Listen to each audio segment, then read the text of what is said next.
Hello everyone, welcome to my Royal Family official channel. I hope everyone is having a wonderful day. Before we begin, please hit the subscribe button and give this video a thumbs up. Prince Harry's relationship with King Charles and Queen Camilla has apparently reached a breaking point, and a royal analyst claims that the prince is worried that the firm will eventually defect from him. Following their resignation from their royal duties in 2020, Harry, his wife Meghan Markle, and their two children, Archie and Lilibet, currently reside in California.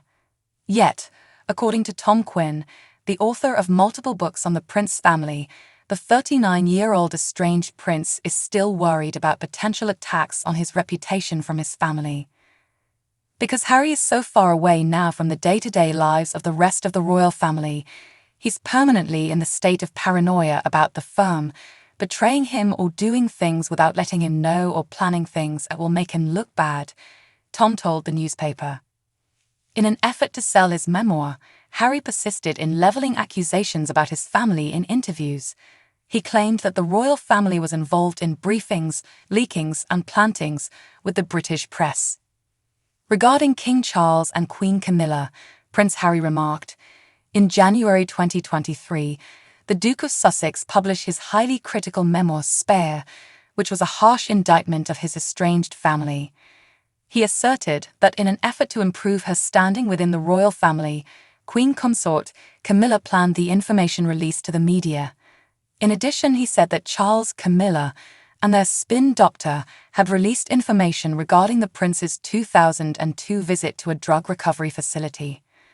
The prince said his estranged family was into bed with the devil in an interview with ITV's Tom Bradby. He also said Camilla had supposedly disclosed one of her chats with William to the media. Harry claimed that his brother was seething when he found out that details about his personal life were being leaked by Charles, Camilla, and her spin doctor. He said in the book he wasn't going to take it anymore when Pay and Camilla's people planted a narrative or stories about him, Kate, and the kids. He added that if you give Pa and Camilla an inch, they'll take a mile." At today's Easter ceremony, the king made his first public appearance since being diagnosed with cancer. A body language expert claims that he is eager to reassure the public.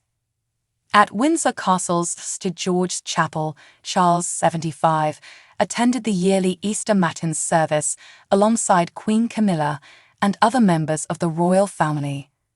Charles, according to Judy James, is in his typical waggish mood. During the sacred Easter Sunday church service, the Queen presided over a reduced group of royals that included Princess Anne, Prince Andrew, and the Duchess of York. Early in February, the King stated that he would be undergoing treatment for an unidentified kind of cancer, which led to a withdrawal from public appearances. He has persisted in performing his official duties, which include meeting with the Prime Minister on a regular basis and going over and signing official documents. Additionally, Charles is returning to the public eye for the first time in almost 2 months with today's service. Charles uses 3 key gestures and body language rituals here to reassure a nation that has been worried about his health, Judy James exclusively told Fabulous. "Sajal says grin." Judy said, "First there is his smile," observing Charles' bright smile. "This is not a grimace or rictus that would indicate effort."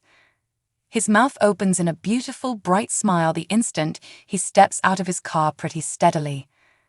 Despite the fact that his face is a little less fuller, his cheeks are raised and round, and the grooves at the sides of his mouth and on his cheeks create the wreathed effect that signals genuine good humor. Commercial Psychianaos.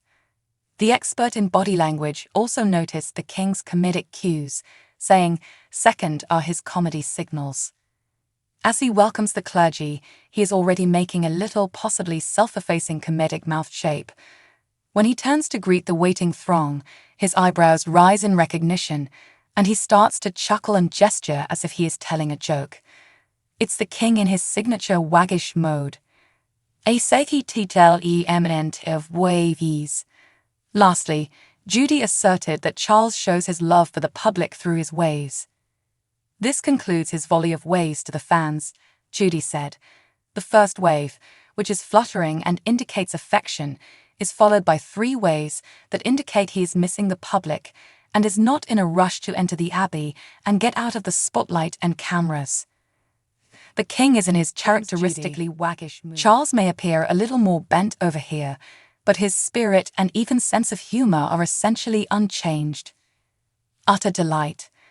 The meet and greet with the crowd was an unexpected bonus, and despite looking rather pale and a little frail, Charles's body language showed nothing but enthusiasm and absolute delight to be connecting with the public again, Judy said to Fabulous after the church service. As he exited the abbey, he waved to the throng with more of a triumphant, high-fiving motion, rubbing his hands together in anticipation. He walked confidently towards the gathering, with Camilla trailing behind, and his joy was evident from the broad smile on his face. Charles shook hands and struck up small talks with people informally. He would also make eye contact, jerk his thumb, point, and chuckle. There was one tiny indication that the king had used a lot of energy on this excursion. He steadied himself a bit as he walked to his automobile by placing one hand on the rear before getting inside. Kate, 42, is receiving preventative chemotherapy, hence the Prince and Princess of Wales, along with their 3 kids, were not present at the event today. Since resigning as senior royals in 2020, Prince Harry and Meghan Markle have been living in California, thus they were also not present. The 4 tragic reasons why Easter would be a difficult time for the king were previously covered by Fabulous, and these reasons coincide with today's Easter celebration. Easter will still be a very difficult occasion for King Charles, according to royal author Phil Dampier, for a number of tragic reasons. In addition to Kate's absence, it is also his father Prince Philip's and grandmother Queen Mother's death anniversary. It's wonderful news that the king is well enough to go to the Easter Sunday service at Windsor with the Queen and other members of the royal family, Phil told Fabulous. But as he thinks back on previous Easters, it will be a poignant day and holiday period for him. Phil claims, on Easter Sunday 3 years ago, his cherished father Prince Philip passed away at the age of 99, 2 months shy of turning 100. Although Charles had prepared a birthday celebration for him, he informed him, "I would still need to be present, wouldn't I?" In response, Charles said, "I knew you'd say that." The two were not close for long periods of the king's life, but in later years their bond became very strong, and the king came to love and respect his father much more. In addition to this, Phil said, "I'm sure the king misses his grandmother, the Queen Mum, and his mother, the Queen. He and Camilla will undoubtedly be thinking of them and visiting their graves because they are all interred together in St. George Chapel. There is another anniversary there because the Queen Mother passed away on Good Friday of Easter 2002.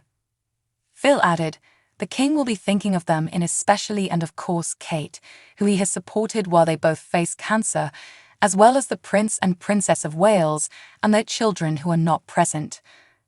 Because of that common struggle, they are said to have become much closer, and he is looking forward to future Easters when they are both well again.